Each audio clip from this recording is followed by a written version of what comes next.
తెలుగుదేశం ప్రభుత్వం ఏర్పడి నుంచి పల్నాడులో మాచర్ల మాజీ శాసనసభ్యులు పిన్నెల్లి రామకృష్ణారెడ్డి గారిని అరెస్ట్ చేయాలి, ఎలాగన్నా అరెస్ట్ చేయాలి, అసలు దాని కొరకే తెలుగుదేశం పార్టీ అధికారంలోకి వచ్చింది అన్నట్టు పల్నాడులో ప్రవర్తించడం, మరీ ముఖ్యంగా మాచర్లలో.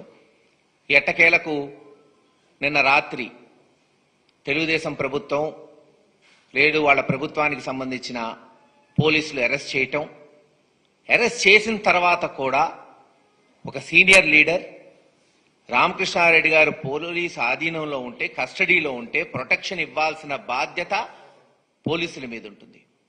కానీ మాచర్ల పోతుంటే అక్కడ దాడి చేయడానికి కూడా ప్రయత్నించి అందరం చూస్తున్నాం. ఇప్పటి వరకు ఎక్కడా ఇటువంటి ఘటన మేము చూడలా. గడిచిన 20-30 సంవత్సరాల్లో పోలీసులు అరెస్ట్ చేస్తారు, కోర్టులో హాజరు పెడతారు, బెయిల్ ఇస్తారా ఇవ్వరా అది కోర్టు యొక్క విచక్షణ.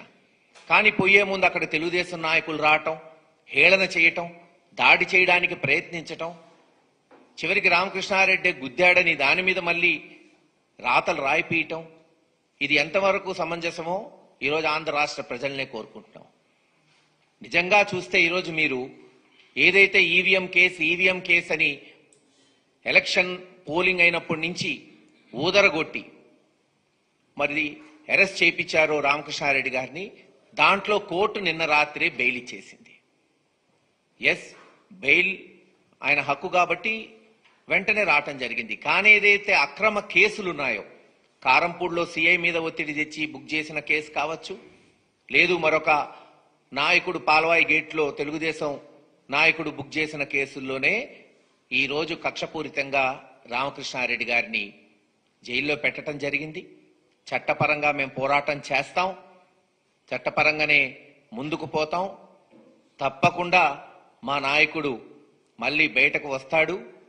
అందరం కలిసి జగన్మోహన్ రెడ్డి గారి నాయకత్వంలో మళ్ళీ ఎటువంటి సంఘటనలైనా సరే ఎదుర్కొని పల్నాడు ప్రాంతంలో ఏదైతే గడిచిన 5 సంవత్సరాల్లో అభివృద్ధి చేశామో వాటిని నిరూపించుకుంటూ ముందుకు పోయి పార్టీని నిలబెట్టుకుంటాం. కార్యకర్తలకి, నాయకులకి అండగా నిలబడతాం. మా నాయకుడు ఇచ్చిన ఆదేశాలతో తెలియచేస్తున్నాం.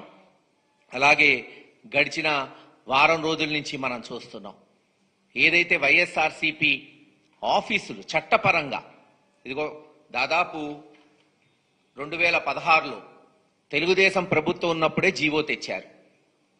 ఏ పార్టీ అయినా, నేషనల్ పార్టీకి, స్టేట్ రీజనల్ పార్టీలకి, అసెంబ్లీలో బలం ఉన్న పార్టీలకి ఇదిగో ఈ రకంగా అలాట్ చేయొచ్చు. వాళ్ళు ఇచ్చిన జీవో ప్రకారమే ల్యాండ్స్ అలాట్ చేసి కట్టుబడులు చేసుకుంటే ఈ రోజున 1-2 ఇరగొడుతున్నారు. కొన్నిటి మీదకి తెలుగుదేశం నాయకులు, మంత్రులు, అధికారంలో ఉన్న వాళ్ళు, ఎమ్మెల్యేలు కొంతమంది వైఎస్ఆర్సీపీ ఆఫీసులోకి వచ్చి వాళ్ళు ఇష్టం వచ్చినట్టు ప్రెస్ మీట్లు పెట్టడం, ఇది ఎంతవరకు సమంజసం? ఒక కొత్త సాంప్రదాయానికి మీరు తెరలేపుతున్నారు. ఈరోజు మాకు జరిగింది రేపు మీకు జరగచ్చు. ఎవరి ఆఫీసు వాళ్లకు ఉంటుంది. ఎస్, మేము చట్టపరంగా అలాట్ చేశామా లేదా దాన్ని చూడండి. ఓకే, మీకేమైనా అభ్యంతరాలు ఉంటే మీరు లేవనెత్తండి. ప్రభుత్వంలో మీరున్నారు, తెలుగుదేశం నాయకులు ఉన్నారు, ఈరోజు తెలుగుదేశం ప్రభుత్వం ఉంది. మా అలాట్మెంట్ కరెక్టా కాదా, చట్టపరంగా చేశామా లేదా లేవనెత్తండి. మేము అన్నిటికీ సమాధానం చెప్పడానికి రెడీగా ఉన్నాం. అంతేగాని తెలుగుదేశం నాయకులు వచ్చి మా ఆఫీసుల్లో ప్రెస్ మీట్లు పెట్టడం, ఆఫీసులు ఆక్రమించుకుంటామని స్టేట్మెంట్లు ఇవ్వటం ఎటు దారి తీసిద్దో మీకే వదిలేస్తున్నాం.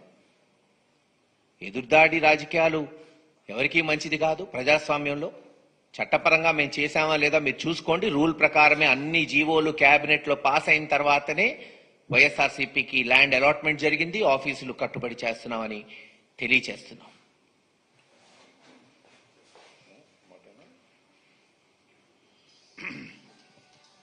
మిత్రులు మహేష్ గారు చెప్పినట్టుగా పల్నాడు జిల్లాకు చెందిన మాజీ శాసనసభ్యులు రామకృష్ణారెడ్డి గారు నిన్న కొన్ని అనివార్య పరిస్థితుల్లో అరెస్ట్ కావాల్సినటువంటి పరిస్థితి ఏర్పడింది. కోర్టులో బెయిల్ కోసం, యాంటిసిపేటరీ బెయిల్ కోసం ప్రయత్నం చేస్తే చాలా విచారణ తర్వాత యాంటిసిపేటరీ బెయిల్ను తిరస్కరించడంతో రామకృష్ణారెడ్డి గారిని అరెస్ట్ చేశారు. రామకృష్ణారెడ్డి గారు కూడా స్వచ్ఛందంగా లొంగిపోయి అరెస్ట్ అయ్యారు. తర్వాత కోర్టులో ప్రొడ్యూస్ చేయడం జరిగింది. దీన్ని మేమందరం ఇవాళ కలిసి కొన్ని విషయాలను ఆంధ్ర రాష్ట్ర ప్రజలకి, పలనాడు ప్రాంతానికి చెందినటువంటి పౌరులకి కొన్ని విషయాలను చెప్పాలనే ఉద్దేశంతో మేమందరం కూడా ఇక్కడ సమావేశమయ్యాం. రామకృష్ణారెడ్డి గారు సుదీర్ఘకాలం నుంచి ఆ నియోజకవర్గంలో గెలుపొందుతూ వచ్చారు. మా పార్టీ అధికారంలో ఉన్నప్పుడు గెలిచారు, అపోజిషన్లో ఉన్నప్పుడు కూడా గెలిచినటువంటి ప్రజాదరణ కలిగినటువంటి నాయకుడు. వరుసని కంటిన్యూస్గా 4 times గెలవటం జరిగింది. ఈ ఎన్నికలకు ముందే 2-3 సంవత్సరాలకు ముందే ఒక భారీ ప్లాన్ని చంద్రబాబు నాయుడు గారు తీసుకొచ్చారు. ఏ విధంగా అయినా సరే ఈసారి రామకృష్ణారెడ్డిని ఓడించాలి, ఎంతకైనా తెగించాలి అనేటువంటి ఉద్దేశంతో ఒక ప్లాన్ ప్రకారం అక్కడికి రావడం, అక్కడ రాజకీయాలకు దూరంగా ఉన్నటువంటి బ్రహ్మారెడ్డిని తీసుకొచ్చి అక్కడ అభ్యర్థిగా పెట్టుకుంటారు. అది వారి స్వేచ్ఛ, మేము కాదని అనను. కానీ ప్రజలు అర్థం చేసుకోవాలని మనవి చేస్తున్నా. పెట్టి ఆయనకి పెట్టుబడులు పెట్టి ఆయన నడిపి ఏదో ఒక విధంగా రామకృష్ణారెడ్డి గారి కుటుంబాన్ని, రామకృష్ణారెడ్డి గారిని ఓడించాలి, వేధించాలి అనేటువంటి పద్ధతుల్లో ప్రయాణం సాగించారు, రాజకీయ ప్రయాణం. ఎన్నికల్లో జరిగినటువంటి విషయాలు మీకు తెలుసు. ఈవీఎంని పగలగొట్టాడు అనేది టీవీల్లో కూడా వచ్చింది. అది పోలీసు వారు ప్రదర్శించింది కాదు, ఎలక్షన్ కమిషన్ ప్రదర్శించింది కాదు. అది లోకేష్ గారి ట్విట్టర్ నుంచి బయటకు వచ్చింది. మరి ఆయనకి ఎందుకు అలా వచ్చిందో, అంత శక్తివంతం ఎలా వచ్చిందో లోకేష్ గారికి నాకైతే అర్థం కాల.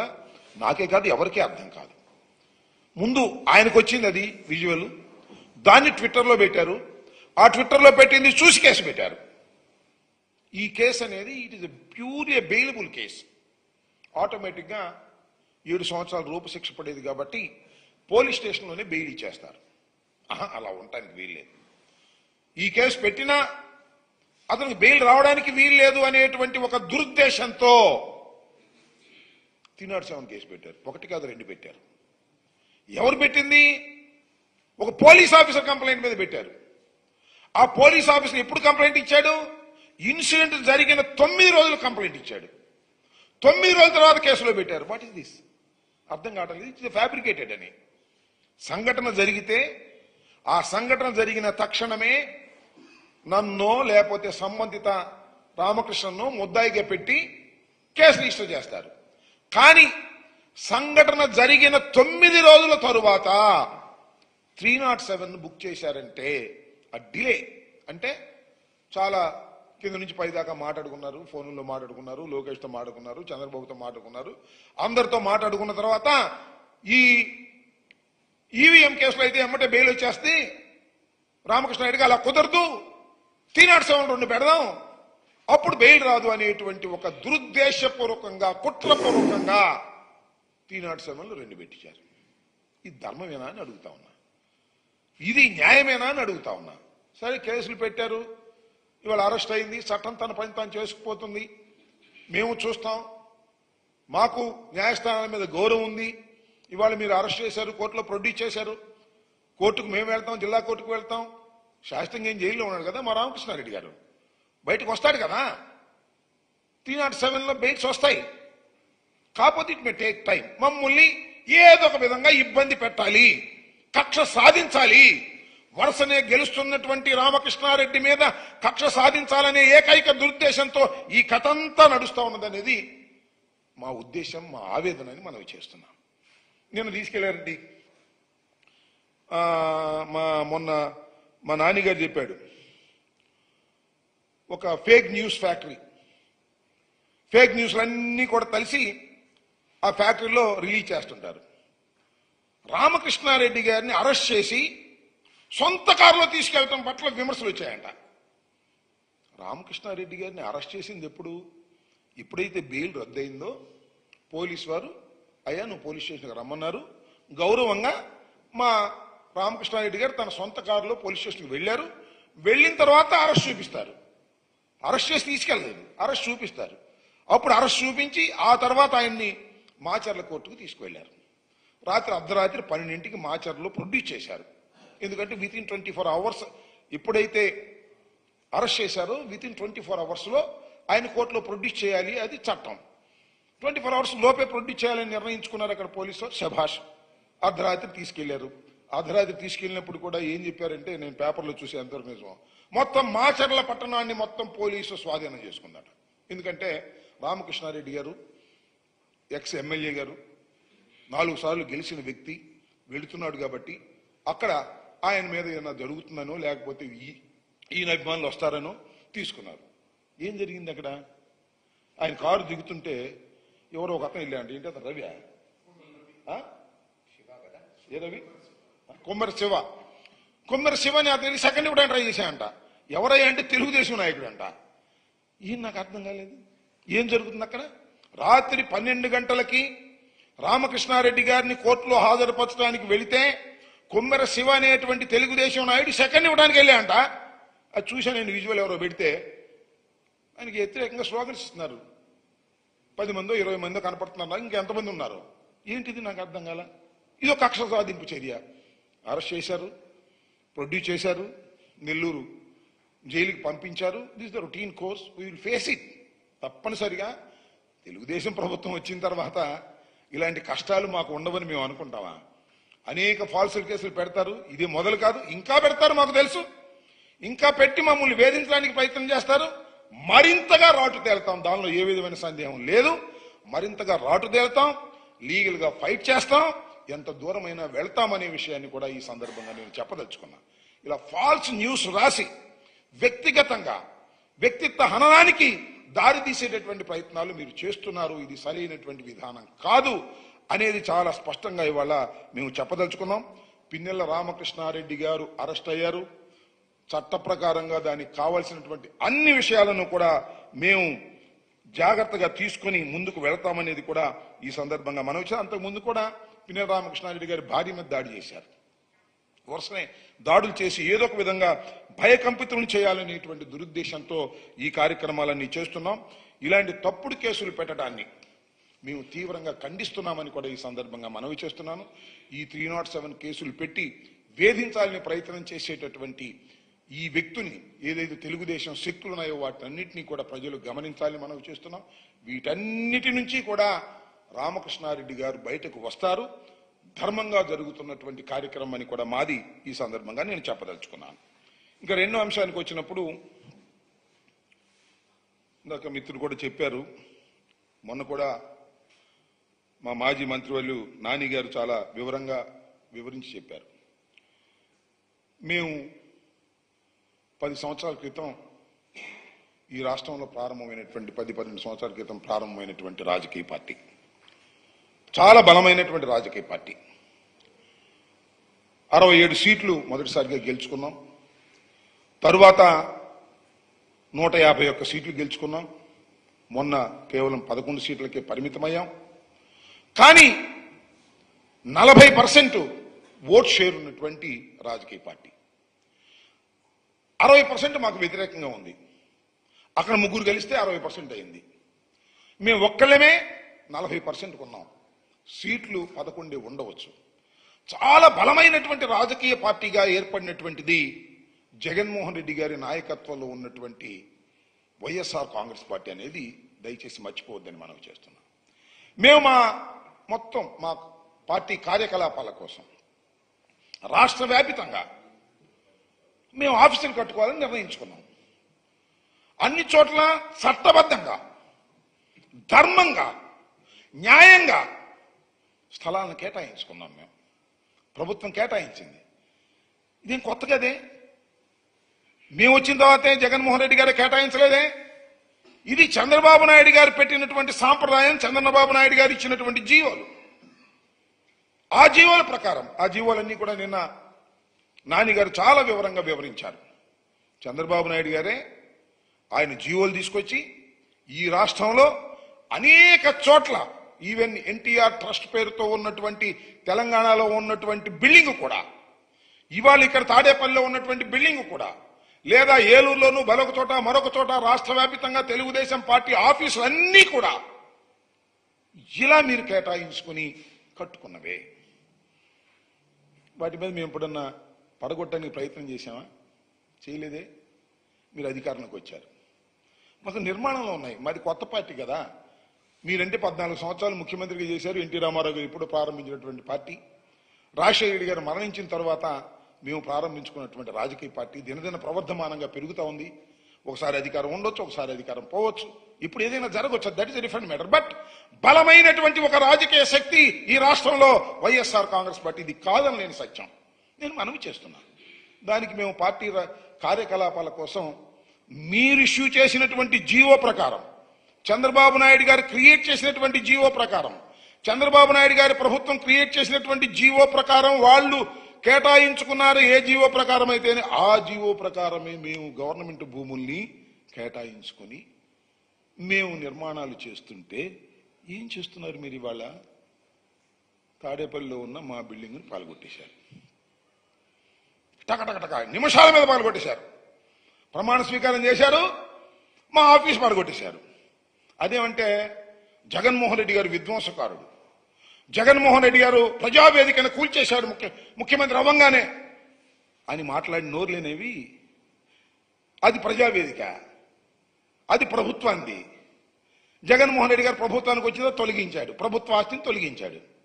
మీరు ప్రభుత్వానికి వచ్చారు, చంద్రబాబు నాయుడు గారు ప్రమాణ స్వీకారం చేశారు, అసెంబ్లీ జరుగుతూనే ఉంది. మా పార్టీ ఆఫీసు, మేము కష్టపడి కట్టుకున్నటువంటి ఆఫీసు, మీరు ఇచ్చినటువంటి జీవోల ప్రకారం మేము స్థలాన్ని కేటాయించుకుని కట్టుకుంటున్నటువంటి దాన్ని టపటపా తెల్లారి గట్టొచ్చి పాల్గొట్టేశారే. మీరు విధ్వంసకారులు. మీరు కాదా మేమా చెప్పని అడుగుతా ఉన్నా. పచ్చి విధ్వంసకారుడు నారా చంద్రబాబు నాయుడు గారు, తెలుగుదేశం ప్రభుత్వాన్ని మనవి చేస్తున్నా. కడుపు ఉబ్బుతుంది మీకు. జగన్మోహన్ రెడ్డి గారు అధికారంలోకి దిగిపోయాడు, ఆయన అంటాడు అరే అధికారంలో దిగిపోయాడు కానీ చావలేదురా అని. అంటే ఏంటి మీ ఉద్దేశం? మమ్మల్ని చంపేయాలనే, మా పార్టీ ఆఫీసులు పడగొట్టేయాలనే? ఇవాళ రాష్ట్ర వ్యాప్తంగా మాకున్నటువంటి పార్టీ ఆఫీసులు ఒక చోట కాదు, 2 చోట్ల కాదు, నిర్మాణంలో ఉన్నాయి. ఇది వాస్తవం. కొన్ని చోట్ల ఆల్రెడీ ఫంక్షన్ స్టార్ట్ అయ్యాయి.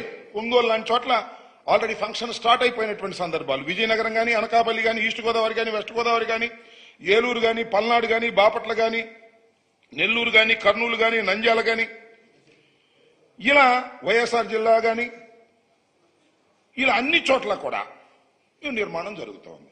నిర్మాణం జరుగుతుంటే ఏం చేయాలండి? ఒకవేళ అక్రమంగా కట్టామని మీకు ఏదైనా అభిమానాలు ఉన్నాయనుకోండి, ఎవరు వెళ్ళాలి ఆ ప్రాంగణాలకి? ఆఫీసుకు వెళ్ళాలి, అంటించాలి, ఇదిగో నోటీస్ ఇవ్వాలి, లేదా మాకున్న బాధ్యులతో ఆఫీసర్లు మాట్లాడాలి. నేను అడుగుతా ఉన్నా, తెలుగుదేశం మంత్రులకేం పని? తెలుగుదేశం ఎమ్మెల్యేలకేం పని? మా ప్రాంగణాల్లోకి వెళ్ళి, మంత్రులు వెళ్ళి, ఎమ్మెల్యేలు వెళ్ళి విజిట్ చేసి మా ప్రాంగణంలో ప్రెస్ మీట్లు పెట్టి మేము కూలుస్తామని సవాళ్లు చేస్తున్నారే, ఏమిటి అరాచకమని అడుగుతా ఉన్నా. మా ప్రాంగణాల్లోకి, మా ప్రాంగణం కాదు, కోర్టులో తేల్చుకోండి, మాకు అభ్యంతరం లేదు. కోర్టులో ఆల్రెడీ మేము నిన్న కోర్టుకు విన్నవించుకున్నాం, హైకోర్టుకి. హైకోర్టు వారు వింటున్నారు. ఇవాళ దాకా స్టేటస్ కో ఇచ్చారు, ఇవాళ వింటారు. ఏం జరిగిద్దో చూద్దాం. మీరు దౌర్జన్యపూరితంగా ఎమ్మెల్యేలు, మంత్రులు మా ప్రాంగణాల్లోకి, మాకు గవర్నమెంట్ ద్వారా సంక్రమించినటువంటి చట్ట ప్రకారంగా సంక్రమించబడినటువంటి స్థలాల్లో మేము భవనాలు నిర్మించుకుంటుంటే ఆ భవనాల దగ్గరికి వెళ్ళి మీరు ఆక్యుపై చేసుకుని అక్కడ ప్రెస్ మీట్లు పెట్టి అక్కడ మమ్మల్ని బెదిరించే కార్యక్రమం చేస్తున్నారంటే ఇది ప్రజాస్వామ్యమా లేక అరాచక పాలన అని అడుగుతా ఉన్నా. మీది అరాచక పాలన కాదా అని అడుగుతా ఉన్నా. మీరు చట్ట ప్రకారం రండి, చట్ట ప్రకారంగా మాకు నోటీసులు ఇవ్వండి, చట్ట ప్రకారంగా మేము కోర్టులో తేల్చుకుంటాం. చట్టం కూల్చమంటే మీరు కూల్చండి, మాకు అభ్యంతరం. అభ్యంతరంగా వచ్చి కూల్చేస్తాం, నరికేస్తాం, చంపేస్తాం అనేటువంటి పద్ధతుల్లో మీరు వ్యవహరించడం అనేది సరైనటువంటి విధానం కాదు. ఇప్పటికైనా మీరు జాగరూకతతో వ్యవహరించండి. మొత్తం అన్ని ఆఫీసులు కూడా అది వైఎస్ఆర్ కాంగ్రెస్ పార్టీ ప్రాపర్టీస్ అని మనం చేస్తున్నాం. చట్టబద్ధంగా ఎక్కడ ఆక్రమించుకున్నారు, అది ఆక్రమించుకున్నారు, ఇది ఆక్రమించుకున్నారని ఫేక్ న్యూస్ ఫ్యాక్టరీలు తయారయ్యే వార్తలు రాస్తున్నారు. ఎక్కడ ఏది ఆక్రమించుకున్నది కాదు. చట్ట ప్రకారంగా మేము వాటిని ప్రభుత్వం ద్వారా జీవోల ప్రకారం పొందినటువంటివి. మీకేదైనా అనుమానాలుంటేనో అభియోగాలుంటేనో కోర్టులో తేల్చుకోవాల్సినటువంటి అంశాలు తప్ప ప్రభుత్వం మీ చేతిలో ఉందని మంత్రులు వెళ్లి దాన్ని పడగొట్టేటటువంటి కార్యక్రమాలు, ఎమ్మెల్యేలు వెళ్లి దాని మీద దృష్టిగా ప్రవర్తించే కార్యక్రమాలు, ఇలాంటి సాంప్రదాయాలను మీరు సృష్టిస్తే సాంప్రదాయాలు ఊరికి పోవు, మళ్ళా రిపీట్ అవుతాయి. దయచేసి గుర్తుపెట్టుకోండి, మీకు అధికారం వచ్చింది, మీరు మంచి సాంప్రదాయాలను మీరు పాటిస్తే మళ్ళా అధికారంలోకి వచ్చే ప్రభుత్వాలు కూడా మంచి సాంప్రదాయాలు పాటిస్తాయి తప్ప మీరు క్రియేట్ చేసినటువంటి సాంప్రదాయాలు మళ్ళా మీకే ప్రమాదం తెచ్చిపెట్టే దశకు మీరు దయచేసి వెళ్ళొద్దని కూడా ఈ సందర్భంగా నేను మనవి చేస్తూ, ఏదైనా ఈ మా కార్యాలయాలకు సంబంధించినవన్నీ కూడా నేను మనవి చేస్తున్నా, ఈ ఫేక్ న్యూస్ ఫ్యాక్టరీలో తయారయ్యే వార్తలు చూసి నమ్మవద్దు. టోటల్గా చెప్తున్నా, అన్ని చట్టబద్ధంగా 100% ఏదైతే తెలుగుదేశం పార్టీ అధికారంలో ఉన్నప్పుడు వారు ఆఫీసులు కట్టుకున్నారో అదే పద్ధతుల్లో కట్టుకుంటున్నటువంటి బిల్డింగ్. కాకపోతే మా అందంగా ఉండొచ్చు, ఎందుకంటే లేటెస్ట్గా టెక్నాలజీ మారిపోయింది కదా, ఇప్పుడు పాతి అందంగా ఉంటే మీ కడుపు మండొచ్చు తప్ప చట్టబద్ధంగా నిర్మించుకునేటటువంటి కార్యక్రమాలే తప్ప ఎక్కడ దోచుకున్నవి కాదు, ఎవరి దగ్గర లాక్కున్నవి కాదు అనే విషయాలను మీరు దయచేసి నమ్మాలని కూడా ఈ సందర్భంగా నేను మనవి. అనేక ఫేక్ న్యూస్ వస్తూ ఉన్నాయి. మొన్న నేను చాలా చిత్రంగా మా కూర్చుంటే వచ్చేవారు అడిగారు, ఏమండి కాంగ్రెస్ పార్టీలో జగన్మోహన్ రెడ్డి గారు విలీనం చేస్తున్నాడు కదా అంట కదా పార్టీని, ఏమని చేయవు నాకు అర్థం కాలే, రాసి పారేశారు దేనిలోనో దానిలో చెప్పేశారు. నిన్న ఒక పెద్ద విచిత్రం, మన రామకృష్ణారెడ్డి గారు ఇంటి నుంచి వెళ్లి పోలీస్ స్టేషన్ సొంతకాలు వెళ్ళి ఆయన సరెండర్ అయితే బాత్రూంలో దాక్కున్నాయంట అన్నదమ్ములు ఇద్దరు, తమ్ముడేమో పారిపోయాడంట, అన్నను పట్టుకొచ్చారంట. చూస్తున్న ఒక టీవీ వార్త. ఏం పోయే కాలమయ్యా మీకు, నాకు అర్థం కాలేదు. ఇంత ఫాల్స్ న్యూస్ రాస్తారు. అలాగే మొన్న ఇక్కడ జగన్మోహన్ రెడ్డి గారు జిందాబాద్ జోహార్ రాజశేఖర రెడ్డి అంటుంటే దాన్ని వెనకబెట్టి సైకో జగన్ అన్నట్టుగా రాసి పారేస్తున్నారు. ఇవన్నీ దిస్ ఆల్ ఫేక్. నమ్మొద్దు, వాస్తవాలని నమ్మండి. ఇవాళ వాట్సాప్లు వచ్చిన తర్వాత, ఇవన్నీ వచ్చిన తర్వాత ఇక చివరికి ఆ ఫేక్ న్యూస్ ఫ్యాక్టరీలు తయారు చేసే కొన్ని ఛానల్స్ ఉన్నాయి, ఆ TV5, ABN, దానిలో పచ్చి అబద్ధాలు రాసేటటువంటి ప్రయత్నం చేస్తున్నారు. వాస్తవాలని నమ్మండి, అబద్ధాలను నమ్మవద్దని కూడా ఈ సందర్భంగా మీ ద్వారా రాష్ట్ర ప్రజానీకానికి అందరికీ తెలియపరుస్తున్నా.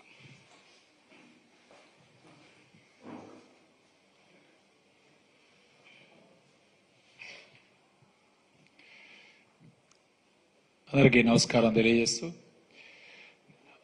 మాచర్లో ఎలక్షన్ రోజు నుంచి కూడా జరిగిన సంఘటనల్ని ఒక్కసారి వెనక్కి వెళ్ళి ఒకసారి మనం అందరం కూడా గమనిస్తే, ఇప్పుడే రాంబాబు గారు చెప్పినట్టు గత 2 సంవత్సరాల నుంచి పిన్నెల్లి రామకృష్ణారెడ్డిని ఎలాగైనా ఓడించాలని చెప్పి ఒక ఉద్దేశంతో తెలుగుదేశం పార్టీ వాళ్ళు అక్కడ సృష్టించిన వివాదాలు కానీ అల్లర్లు కానీ ఇవన్నీ కూడా ఒక్కసారి మనం అందరం కూడా ఆలోచించాల్సిన అవసరం ఉంది.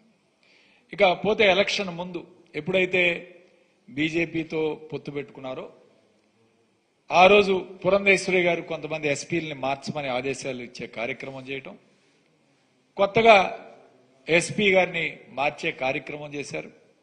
ఎలక్షన్ రోజు కూడా ఆ ఎస్పీ గారు పల్నాడు జిల్లా మొత్తం కాదు, ఓన్లీ మాచర్లే వెళ్లి ఉదయం నుంచి సాయంత్రం దాకా మాచర్లోనే ఉంటుంది జరిగింది. కనీసం మిగిలిన చోట్ల ఎక్కడ కూడా మేము ఎలక్షన్ రోజు ఫోన్లు చేసినా అక్కడ కంటెస్టింగ్ క్యాండిడేట్స్ ఎవ్వరు కూడా ఫోన్ కూడా ఎత్తలేదు ఎస్పీ గారు. కేవలం మాచర్లనే టార్గెట్ చేసి పిన్నెల్లి రామకృష్ణారెడ్డి గారి సొంత గ్రామం కండ్లగుంట గ్రామంలో కూడా అక్కడ ఏకపక్షంగా జరిగిద్దేమో ఎలక్షన్ అని చెప్పి ఒక ప్రత్యేకమైన ఒక డిఎస్పీని అలాట్ చేసి ఓటర్ స్లిప్స్ కూడా ఒక డిఎస్పీ చేత ఇప్పించే కార్యక్రమం చేశారు. ఎక్కడైతే తెలుగుదేశం పార్టీకి ఏకపక్షంగా జరుగుతుందో అక్కడ మాత్రం ఒక కానిస్టేబుల్ నుంచి వైఎస్ఆర్ కాంగ్రెస్ పార్టీకి జరిగే బూతులన్నీ కూడా ఒక ప్రత్యేకమైన ఒక డిఎస్పీని అలాట్ చేపించి ఎలక్షన్ని టార్గెట్ చేసి ఈరోజు ఎలక్షన్ జరిపించే కార్యక్రమం చేశారు. అంతేకాదు ఈరోజు ఈవీఎంలని పగలగొట్టాడు రామకృష్ణారెడ్డి గారు అని చెప్పి వీడియో రిలీజ్ చేశారు.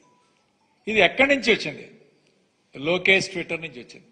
ఈ రాష్ట్రంలో 13 చోట్ల ఈవీఎంలు పగలగొడితే ఎక్కడా కూడా వాటి గురించి బయటికి రాలేదు ఈరోజు. ఓన్లీ రామకృష్ణారెడ్డి చేసిన ఈ యొక్క వీడియో మాత్రమే ఎందుకు వచ్చింది? ఎందుకు ఈరోజు ఈవీఎంని పగలగొట్టాల్సిన సందర్భం ఏంటో కూడా ఒకసారి ఆలోచించాలి. అంతకుముందే అక్కడున్న వైఎస్ఆర్ కాంగ్రెస్ పార్టీ ఏజెంట్లందరినీ కూడా తెలుగుదేశం పార్టీ వాళ్ళు బయటికి పంపించారు. అక్కడ ఏకపక్షంగా జరుగుతుంది ఎలక్షన్ అని చెప్పి రామకృష్ణారెడ్డి స్వయంగా వెళ్ళి ఆ రోజు ఆ సంఘటన జరిగింది. దాని తర్వాత ఆయన మీద కేసులు పెట్టే కార్యక్రమం, ఆ తర్వాత ఆయన కుమారుడు భార్య మీద కూడా దాడి జరిగింది. భార్య మీద దాడి జరిగింది, కుమారుడి మీద దాడి జరిగింది. ఇంతవరకు వాటి మీద ఎవరిని కూడా అరెస్ట్ చేయకపోవడం ఎంత బాధాకరమో, వన్ సైడ్గా ఈరోజు జరుగుతుందో ఒక్కసారి మనం అందరం కూడా ఆలోచన చేయాలి. అలానే ఎప్పుడైతే సిట్ వేశారో, సిట్ వేసిన తర్వాత అన్ని కేసులు కూడా 307 ఫైల్ చేయాలని చెప్పి ఒక డైరెక్షన్ తీసుకున్నారు. అక్కడ 307 కంటెంట్ లేదు, 307కు సంబంధించి ఎటువంటి సంఘటనలు లేవు. అయినా సరే మొత్తం కేసు, ఎందుకంటే మాకు నర్సరావుపేటలో కూడా మా మీద దాదాపు 3 307 కేసులు ఫైల్ చేశారు. ఇక పోలీసు వాళ్ళు ఇష్టం వచ్చినట్టు 307 ఫైల్ చేసే కార్యక్రమం, వాటి మీద అరెస్టులు చూపించే కార్యక్రమం, ఇదే కార్యక్రమం పెట్టుకున్నారు తప్ప 307 కంటెంట్ కానీ 307 ఎక్కడ దాని కంటెంట్ కానీ దాని విషయం లేకుండానే ఏదో 307లన్నీ ఫైల్ చేశారు. ముఖ్యంగా రామకృష్ణారెడ్డి వాళ్ళ తమ్ముడి మీద దాదాపు 4 307లు ఈరోజు ఫైల్ చేసే కార్యక్రమం చేశారు. ఈ విధంగా టార్గెట్ చేసి ఈరోజు రామకృష్ణారెడ్డిని ఈరోజు అరెస్ట్ చేసే కార్యక్రమం. ఓకే, చట్టం తన పని తాను చేసుకుని వెళ్తుంటుంది. ఒకటే గుర్తుపెట్టుకోవాలి, పల్నాడులో ఇవేమి కొత్త కాదు. మేమందరం పల్నాడు నుంచి వచ్చాం. ఖచ్చితంగా ఈ సవాళ్ళని, కేసుల్ని ఎదుర్కొంటాం. ఇంకా దృఢంగా గొప్ప ఆత్మవిశ్వాసంతో అందరం కూడా ముందుకు వెళ్తాం. ముందుకు వెళ్ళి మళ్ళీ కష్టపడి పనిచేసి వైఎస్ఆర్ కాంగ్రెస్ పార్టీని ఈరోజు ఎక్కడా కూడా ఎవరిని కూడా పోగొట్టుకునే కార్యక్రమం చేయం. అందరం కూడా కలిసి పల్నాడు జిల్లాలో వైఎస్ఆర్ కాంగ్రెస్ పార్టీని బలంగా ముందుకు తీసుకువెళ్లే కార్యక్రమం భవిష్యత్తులో చేస్తామని చెప్పి మేమందరం తెలియజేస్తూ సెలవు తీసుకుంటాం.